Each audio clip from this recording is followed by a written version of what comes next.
Happy New Year, folks. January 1st, 2020. I'm out here this morning working on the package tray on this old 67 Nova piece of crap. It's a mess. Let me show you what I got going on. So the first thing I've done is I've gone ahead and braced up my hinges here to where they're tight in the back, at the bottom, and then I've got this angle piece right here so that they're 100% solid, all of which is ultimately tied into my frame jig. So my hinges are not going to move as I proceed to cut out my package tray. As you can see here, this thing is just cheddar cheese. Tons of water leakage over years and years, and it's pretty much gone. If we come over here and we have a look at it from the top side, we'll also see, you know, more holes all through this here. And so I think what I'm going to do is I'm going to go ahead and cut out this piece of the upper cowl and get rid of it. I'm going to take out from the package tray from here on back, and what I'm planning on doing is that when it's time, I'm going to put my rear quarters in place, set my new upper cowl in place, kind of get everything clamped in place, and then I'm going to rebuild my package tray from here coming out to here, and basically build the package tray to go around the upper cowl. That should allow me to basically align everything to where it fits my deck lid and so forth really well. So that's the game plan. Got a lot of cutting to do. Alright, I have pretty well removed everywhere where the old upper cowl met the package tray through here. You can see I've still got a little bit left over here on the sides.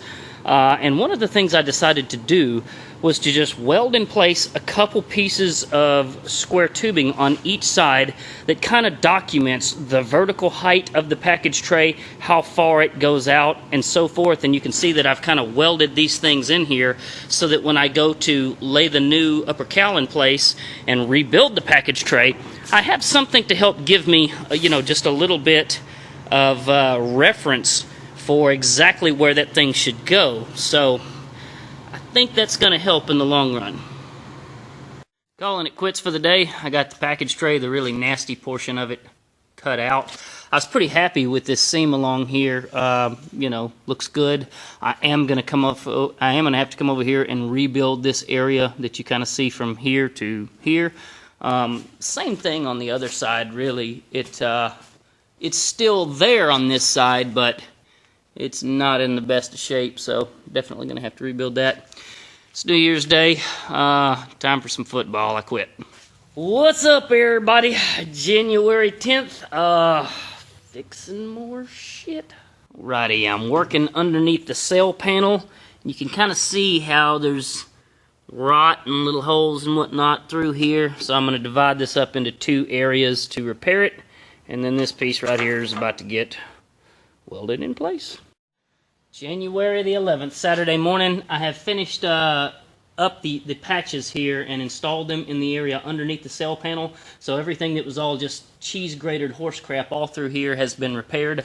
Now I'm going to start working on the area where the rear package tray meets the rear cowl. So, for instance, if we have a look here, you can see that where it sits across here, the upper cowl, is again just garbage, so I'm going to cut that out, remake that on both sides, and try and just form it to fit up against the new cowl, and that's what's on the chopping block. Alright, so I have rebuilt this lip going all the way across here. You can see how it's discolored from all of the welding. Ground everything down. I kind of put a little bit of a bend to it, a little bit of a curve here to give it some extra rigidity. And, I'll probably tweak it a little bit as I go so that it will fit up to the rear cowl nicely. With the rear cowl in place, the day's going to come where I'm going to come and, drill holes through here and then basically spot weld the upper cowl to everything. And then, of course, I'll now have this new fresh metal over here for it to secure. I'm not really sure what I'm going to do here where this lip, where the quarter meets the cowl and the sail panel. I'm not sure exactly how I'll address that, but I'll figure it out when it's time, when it's ready to put the rear quarter on. So basically where I'm at with the car now is I've pretty well repaired all of the rust that's in it. I don't know that I believed that they would ever even come. It was just so far out in the future that it was just a fairy tale.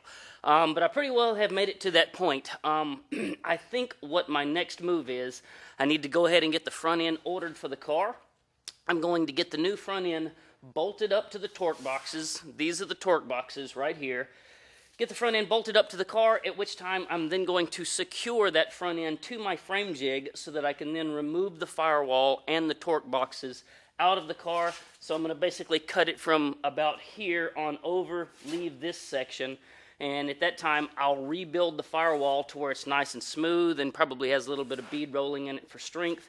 I'll have to probably put an a recessed area right here because that LS with the blower is a good bit bigger. I know my transmission is bigger, so I'm going to have to build a transmission tunnel. So after I get my front end secured where it should go, get everything lined up vertically, side to side, front to rear, all of that, that will happen just as soon as I bolt the front end up to the torque boxes, get it secured, and then I can remove the torque boxes and the firewall. So once I do that, I've then got to get the independent rear suspension that I'm buying for the car set where it's supposed to go in the back of the car, at which time I intend to take 2-inch by 3-inch tubing and build a frame that connects the front end to the back end of the car. By building my own frame, I stand to save around $12,000-13,000 or so, but I'm still going to end up with that really nice Pro G IFS in the front, IRS in the rear. So that's what the game plan is. I'm kind of debating right now still about which front end I'm going to buy. I'm probably going to go with Heights, but you got some really good choices out there. Scott's Hot Rods makes a real nice front end. Detroit Speed makes one. There's plenty of choices out there. TCI, Speedway, it just goes on and on. So anyways, look for here in the near future for me to probably do an unboxing video showing you that front end and that independent rear suspension. I'm excited about that. It's going to be a big day. Finally fixing to take a turn in the building of the car, and look forward to showing you guys that. Y'all take care. If you enjoyed it, click subscribe. If you thought it was if you want to see more, click subscribe. If you enjoyed it, give it a thumbs up. Y'all take care.